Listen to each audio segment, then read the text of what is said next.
সবাইকে ইউএনসি ট্রাস্টের পক্ষ থেকে ধন্যবাদ জানিয়ে অধ্যায় 9 অনুশীলনী 9.2 এর অঙ্ক নিয়ে আসছি 22 নম্বর।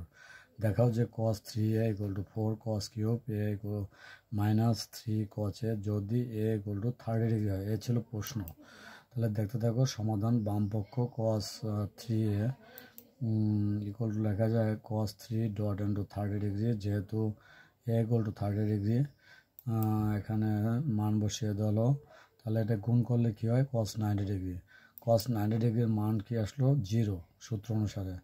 আশা করছি এখানে বুঝতে পেরেছো। এরপর দেখো ডান পক্ষ 4 cos cube a - 3 cos a = 4 cos cube 30 degree - 3 cos 30 degree মান বসিয়ে দেওয়া হলো।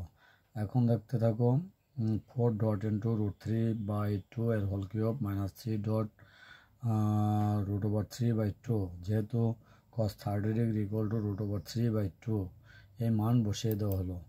এখন কি করব? 4 √3 এর কিউব করলে 3 বার লেখা যায়, আর /2 এর কিউব করলে 8 হয়, -3 √3/2। এখন দেখতে থাকো 4 দিয়ে 8 ভাগ দিলে 2 থাকে, আর 2টা √3 সমান একটা 3, আর √3 থেকে যায় /2 -3 √3/2। এটা কিন্তু কেটে যায়, কেটে গেলে কি থাকে? 0। তাহলে বাম পক্ষ 0 পেলাম, ডান পক্ষ 0 পেলাম। সুতরাং বাম পক্ষ সমান ডান পক্ষ দেখানো হলো।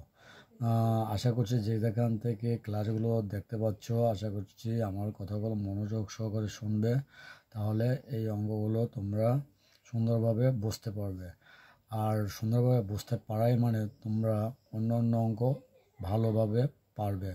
আমি তোমাদের সামনে A to Z তুলে ধরবার চেষ্টা করছি। মেন অঙ্ক তো বটেই, মেইন বইয়ের অঙ্কগুলো কিন্তু তুলে ধরছি, যাতে তোমরা মেন বইয়ের অঙ্ক যদি সব পারো A to Z, তাহলে বহু নির্বাচনী প্রশ্ন উত্তর পারবে, সৃজনশীল প্রশ্ন উত্তর পারবে এবং সংক্ষিপ্ত প্রশ্ন উত্তর পারবে। তো এগুলো পারাই মানে তোমার এক্সপিরিয়েন্স পাওয়ার বেড়ে যাবে, এবং টেস্ট পেপার যখন বেরোবে সেই অঙ্কগুলো তোমরা ভালো বুঝতে পারবে।